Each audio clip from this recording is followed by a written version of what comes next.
Jaroslav Sviechota bol zvláštny.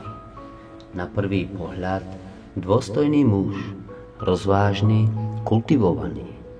V 90. rokoch som ho aj viackrát navštívil doma, pretože ma o to požiadal. Pracoval som v tom čase v politickom dvojtýždenníku Echo a on mal pocit, že to, čo som o ňom v marci 1991 napísal, nie je pravdivé. Pozval ma na návštevu k sebe domov vo Vysokej pri Morave. Viedli sme dlhé rozhovory.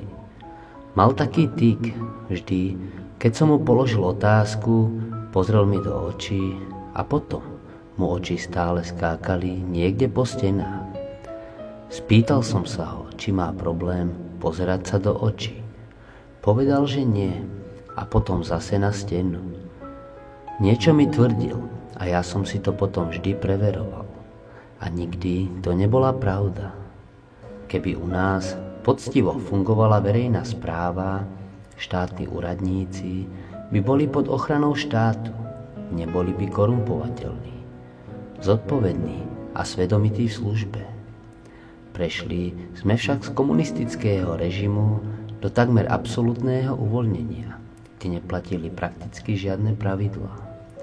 Kým nové štruktúry začali nejaké pravidlá uplatňovať, tak to nejaký čas trvalo. A práve to mečiarovské politické obdobie tomu nepomáhalo. Práve naopak umožnilo rozmach kriminálneho prostredia. Zmena prišla až s prvou Dzurindovou vládou. Ak to vyjadrím v symboloch, Česi mali v 90. rokoch Havla a Klausa. My sme mali Mečiara. To boli intelektuálne i kultúrne dve úplne rozdielne planéty. Havel a Klaus boli síce politici s rozdielnými politickými názormi, ale patrili k elite spoločnosti. U nás fungoval ruský model. Mečiar zaviedol svoje pravidlá. Mali sme tu gangsterské pomery a skôr ruský model spravovania štátu. Divoký, násilný, zastrašujúci kritikov, nenavidiaci slobodu médií a neznášajúci odpor. To je ale aj charakteristika gangsterského prostredia. Jedno sa prelínalo s druhým. Naposledy som Sviechotu stretol v lete v roku 1999, krátko potom, ako ho pustili z väzby. Pýtal som sa ho, či sa nehanbil ma ohovárať.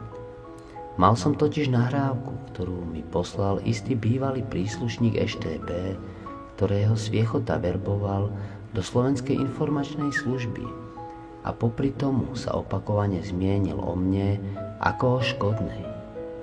Ten bývalý príslušník si Sviechotu tajne nahral a kópia sa dostala ku mne. Sviechota sa dušoval, že to tak nebolo a chcel si to vydiskutovať. Sadli sme si do blízkej kaviarne, kde som mu povedal: máte na svedomí holuba, videli vás tam. Povedal: prišiel som tam úplne náhodou. A čo ste robili v hoteli Holiday Inn, keď zastrelili Sýkoru? Pýtal som sa ďalej. Tam som nebol, vravel Sviechota. Ale videli vás tam. A okrem toho, Sýkora po incidente s Kryžanovičom sa nepohol bez silnej ochranky a do hotela Holiday Inn šiel len so šoférom. Sviechota sa ma spýtal, čo ja s tým mám. A ja na to: no toľko s tým máte, že Sýkora vám absolútne dôveroval, pretože ste mu povedali, nech príde sám, že vy sa postaráte o jeho bezpečnosť. S mafiánmi mal Sviechota dobré vzťahy. Zhral s nimi svoje hry. Každého, či to bol Dinič, Sikora, Pápaj, dokázal ovládnuť tak, že sa mu starali dokonca o jeho osobné záležitosti. Oni boli presvedčení zase, že sú pod jeho ochranou. Pravdepodobne v nich pri rozhovoroch vedel vyvolať aj pocit dôležitosti. Zároveň s nimi manipuloval vo svoj prospech. Sviechotov prípad je dokonca chúlostivý v tom, že zasahuje aj za hranice Slovenska. Do prípadu Michala Kováča mladšieho sú zatiahnuté aj rakúske štátne orgány, ktoré aj keď nevedomky pomohli únosu. Rakúsky súd to, že únos majú na svedomí slovenské štátne úrady, povedal už v čase, keď Michala Kováča prepúšťali z väzby. Toto ich konštatovanie sa opiera o výpoveď vysoko postaveného predstaviteľa rakúskej polície. Sviechota ho kontaktoval krátky čas pred únosom a požiadal ho o súčinnosť na dni 30. a 31. augusta.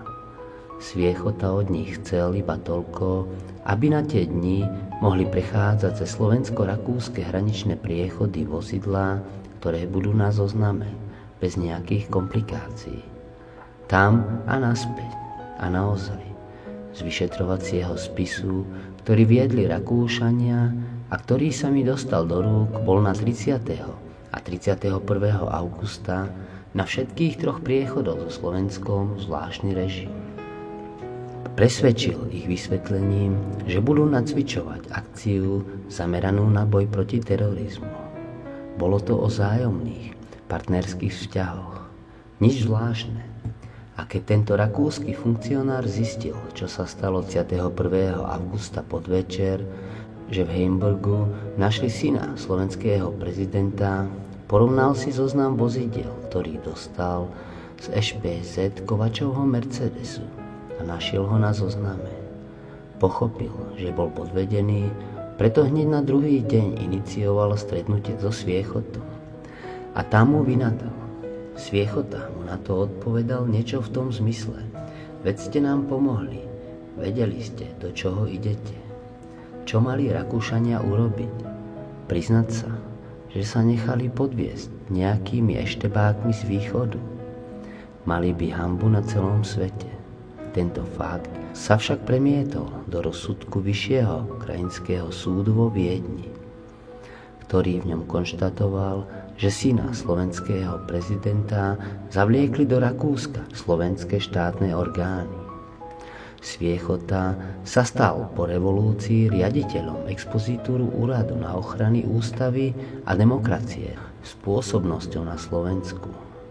Takto sa napríklad dostal k mnohým zväzkom ŠTB a aj keď sa nedá dokázať, že ich zlikvidoval osobne, zodpovednosť mal, pretože zmizli v čase, keď expozitúre šéfoval on.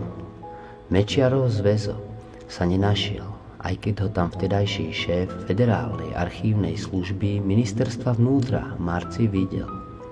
Zmizol niekedy medzi marcom a júlom 1990. Vtedy po voľbách sa v Krajskom archíve v Bratislave počas inventúry zistilo, že z registračných protokolov, to sú knihy, do ktorých sa zapisovali všetky osoby, na ktoré bola založená nejaká evidencia ŠTB, niekto vyrezal viaceré strany, čím z evidencie zmizli údaje o mnohých osobách.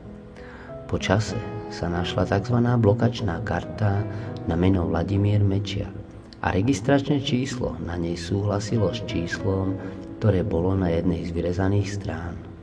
Následná rekonštrukcia preukázala, že na vyrezaných stranách sa nachádzalo nielen meno Vladimíra Mečiara, ale aj ďalších Mečiarových ľudí a tiež aj meno Jaroslava Sviechotu, ktorý sa stal v roku 1976 tajným spolupracovníkom štátnej bezpečnosti.